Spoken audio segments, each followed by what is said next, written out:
Welcome back to the channel. It's LtBuzzLitebeer, and Outpost building in Starfield really is the enigma aspect of this entire game. I'm now nearly 130 hours into my playthrough and still finding little nuggets of information as I continue to explore the universe. Here are another 15-ish secrets, tips, and tricks I found since last episode, but this one is a special edition, dedicated to outposts. I've tried to mix it up for you. We're going to be jumping around to various topics, including floating hab units, to building walls, inter-system port construction, to using shelving units as protective barriers. There is something here for everyone.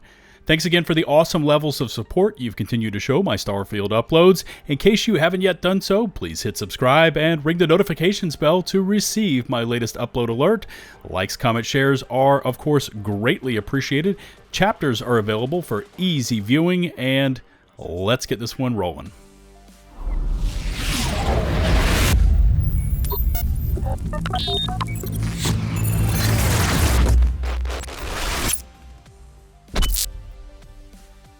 Starfield does give us a fair amount of flexibility when setting down craftable objects within our outpost zones, but there are certain rules it imposes on placing down like objects close together, and the in-game snap mechanics are far too intrusive. Now, for anyone that wants to place a storage container end to end instead of side by side or on top of each other, here's a simple method to make this work. Set down the first container in the line. Here, I'm using a medium storage container, and then switch over to a small container and place it just like this at the front side of the first container. Switch again over to a medium container and set it down like this. So now you have a Z-looking formation. Now switch over to the small container again and place it down like shown, leaving a half container gap at the front of the container we are wanting to connect to. Finally, select the medium storage container, aim roughly where you want to connect it to the end of the first container, so to begin this end-to-end line, and then start cycling through the rotate button. On PC, that's either mouse 1 or mouse 2, and eventually it will land exactly where you want it, end-to-end with the first container. Now, just delete the two small containers and the other medium container, or move them to another desired location. To create a line of these, you'll need to repeat this step over and over. Once you've created an outpost, it will become a magnet for planet-side attacks. I normally get ecliptic mercs showing up at my front door, and it will become even more of a hot zone once you place a certain NG+ item inside your outpost. And so, it's a good idea to create walls around your base to keep the riffraff out, but there are no walls within our craftable outpost options, unless we get creative. If you've got access to iron, aluminum, and can also make adaptive frames, setting down storage containers around your base perimeter, creating walls, is actually a great alternative. Any of the three solid storage containers will work, and once you've chained them into a suitable wall-looking structure, you can then begin deleting from the bottom upwards, leaving the very top row intact. Now, using this method, everything but the very top storage units will be replaced with indestructible support structures, giving your outpost huge defensive capabilities. Just remember to begin deleting from the bottom row upwards, and the conversion trick will work. Maybe storage containers are a bit fugly for your taste, in which case you can actually use shelving units as walls. Now, I know it sounds crazy, but it works. Enter your outpost builder and find the furniture section, and you are specifically looking for supply shelf. And this giant shelf of a unit is the one you want to use. Just make sure you have plenty of structural material on hand in your resources. Now just position this shelf wherever you want to create your walls and start placing them down. Getting them perfectly aligned is actually pretty tough, but as you can see, they are resistant to incoming particle beams and even ballistics. When you first set up an outpost, you'll be setting down the Outpost Beacon, and as your settlement grows, you may want to build in the exact location that beacon is located, and luckily, you can move it out of the way. Toggle open your scanner, enter Outpost mode. On PC, that means pressing R, and instead of going into build mode, hit Tab to enter Modify. Find your beacon located at the dead center of your outpost, and then you will want to press Move. On PC, that means pressing E. Now you can move the beacon to any other location within the outpost area and set it down, and this will not move the area ring, so your resource locations will stay in their current positions. Just make sure not to press the wrong key when interacting with the beacon or risk losing it all. No! Many times when you fast travel to your outpost, you will get a message that your workbench cannot be interacted with because it is somehow obstructed. Or you enter Outpost Builder mode in top-down view, and there is this buffer symbol all around your movement icon, and you can't create anything. And there's a few ways to fix this. First, if you enter first-person view while in the Outpost Builder, everything will function correctly. Also, you can save your current game, back out to the main screen, and then reload back into the game, or you can fast travel to another system and back to your outpost. Personally, I've used all three of these methods and all have worked for me, although you may need to experiment around for which works best for you. Once you have the necessary resources, you will definitely want to create a landing pad with Ship Builder at your outpost, not just for having the convenience of having your ship nearby or for loading it up with cargo to sell. The Ship Builder inventory at your outpost landing pad has an expanded offering of goods over, say, a standard starport ship engineer, giving you access to some unique parts. Now, the most unique, like specialty cockpits or massive hab units, are still found at the respective star yards based on brands, but your landing pad Ship Builder inventory is still a great choice for crafting and modifications. Sticking with landing pads, and for anyone that has ever attempted to establish cargo links and wondered if they are active, you can tell by the color of the lights on the perimeter of the top of the pad. If they are solid red, that means whatever cargo link you may have set up, it's not currently in working order, so you may not have set it up properly, or there is some other issue. Green flashing lights means that the link is good, and the ships will be arriving at regular intervals with the resources you originally set up the link to transport. Now, if all else fails and no matter what you do, you can't get the link to function, try deleting the pad entirely, building a new pad, and then trying to re-establish that original link. Your outpost requires power to keep all your devices, like extractors, up and running, and anything that produces power is transmitted wirelessly to the entire outpost area, so you are not required to set up underground electrical wires to power up your devices. Although you may want to create specific power routings using electrical switches when it comes to essential devices, or say fabricators, you may want to have the option to toggle on and off. Also, if you have already built items that require power, but you see that they are not working and are not set up to use electrical switches, you may want to confirm your power production is sufficient. Toggle your scanner, press R to enter Outpost Builder, and then just check in the bottom right hand of the screen for needed power versus total power. They're going to be right next to each other, and as long as the needed number is less than the total number, you're good. This is also a handy tool to reference if you ever hit your outpost build limit and need to trim down on total structures.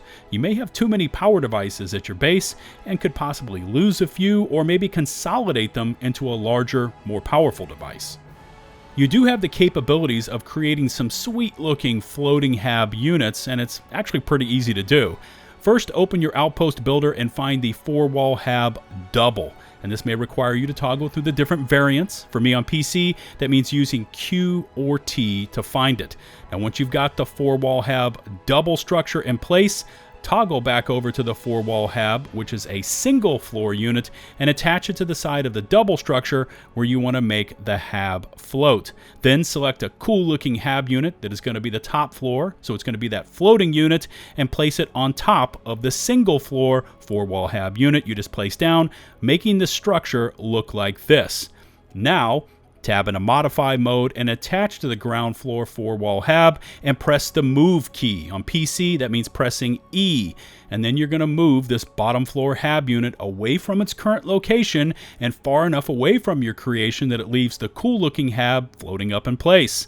Now, press E again to confirm that you want to now place the 4-wall hab wherever you've moved it to, and then you will want to delete it. On PC, that means holding and pressing R.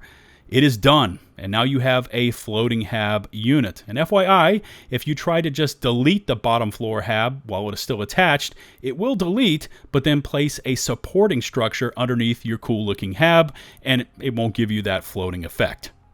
If you've ever wanted to create habs for, say, plants and animals at your outpost, and it's not working, you may want to confirm that whatever planet or moon you have created your outpost on supports life. If you enter the star map, find your system, and then select the correct moon or planet, the survey data will show you if this is the case. Here on Bessel 3b, you can see that both fauna and flora show 0 out of 0. Now, I can still create those hab buildings, and I do like using the horticulture habs as living units, but I will not be able to create gardens in those units due to the point that the planet has no native plants or animals. However, if the planet did support life, you would first need to run around and scan either the plants or animals you wanted to use up to 100% and collect some samples to use to begin your farms and gardens. Whatever resources you have extracted within your outpost are immediately made available for crafting, and you're not required to interact with your storage units or to pull resources from other areas, like, say, the transfer container, which, by the way, is there so you can easily grab items to transfer directly to your ship, all without leaving your ship. Now, since you have immediate access to your resources, you can craft items and build, all without worrying about how much you are carrying, and it makes spam crafting for XP and credits a breeze. Speaking of crafting, as you progress through higher tier crafting projects and place more skill points into the science tree, you will need to acquire increasingly rare resources and crafted items to complete those projects and expand your manufacturing prowess. And here's where space combat and even farming asteroids can really pay off.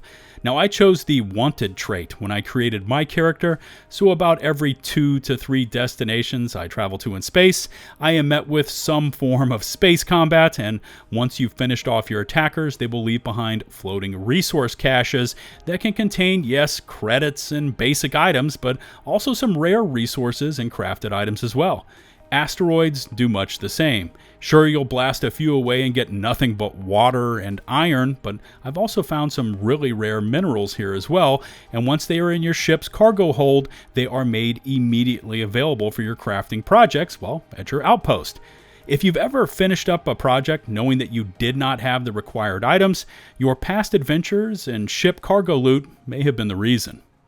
Once you start building multiple outposts across a bunch of different systems, it can get a little hard to remember exactly where they're all located. Luckily, your star map has this specific outpost symbol located above a system on your map, indicating you have an outpost built there, making them easy to find and navigate to. And here's a quick tip on choosing a good location for an outpost. It's always a good call to look for these biome dividing lines where different main resources overlap, along with more rare resources. These areas give you the most options and can make all the difference in having resources on tap or being forced to bring them in to keep your crafting supplied and running smoothly. In the Decorations tab of our Outpost Builder, you'll see the floor mat section, and the very first variation will do just fine for what we're going to be trying to do. This mat requires both polymer and structural materials, and you can set them on the surface of the planet or moon to create a flat surface to set your shelves or other objects on. I'd recommend starting on the highest area of your zone, and that's where you're going to want to place your first mat. Then you can create another, and they will need to overlap by roughly 50%, but you can essentially build a bridge across lower lying areas. Building the first mat, and then creating another, placing it roughly 50% over the first mat, and you just put this method on repeat. Now, once you've got enough of a smooth surface to work with, you can then grab, say, those shelves you want to use as walls, and now place them onto these level mats. You can also use the lines and grooves of the mats to perfectly align the shelves, giving you great reference points for placement. And finally, cargo links, and the answer to how to create a bunch of links all heading to a single end destination. And unfortunately for us, the way the game currently works, it's really wonky. Only one link per landing pad can be established. That means planet A to planet B, and that's it. There's no planet A trading with planet B and also trading to planet C. It's 1-to-1. So if you wanted to link 5 different outposts to your main outpost, you will need to create 5 landing pads all within your outpost, which takes up a lot of space and produces a hell of a lot of noise as these 5 different haulers are constantly landing and taking off every few minutes. I mean, it's deafening and it gets old very quickly. Luckily, there is an easier way to do this. You're going to need to choose a hub planet that has a steady supply of helium-3, which, by the way, is required to fuel inter-system cargo links. Set up all 5 hauler routes to bring in the correct resources, keep them fueled if needed, set up all the incoming resources to route to storage containers, and then all of those incoming resources to be routed to the 6th and final landing pad, and this is the one you would send to its final destination, where you could say mass produce expensive and high XP crafting items. This is currently the only solution to getting a bunch of different resources all sent to a mega outpost without having to have a bunch of landing pads and all the noise that produces. All right, there you go, another edition of 15-ish secrets, tips, and tricks Starfield never tells you about. This time, it was the Outpost edition, and I always welcome your feedback in the comment section below. There's so much knowledge to be shared around the Starfield community on creating the perfect outpost. Remember to hit subscribe and ring the notifications bell to receive my latest upload alerts. Likes, comments, shares are greatly appreciated. All my socials can be found in the video description. Shout out to the now nearly 166,000 of you that have stuck with me and hit subscribe. And a huge thanks goes out to my patrons and to those of you firing over those beautiful YouTube super chats. Until the next one, this is LtBuzzLitebeer signing off.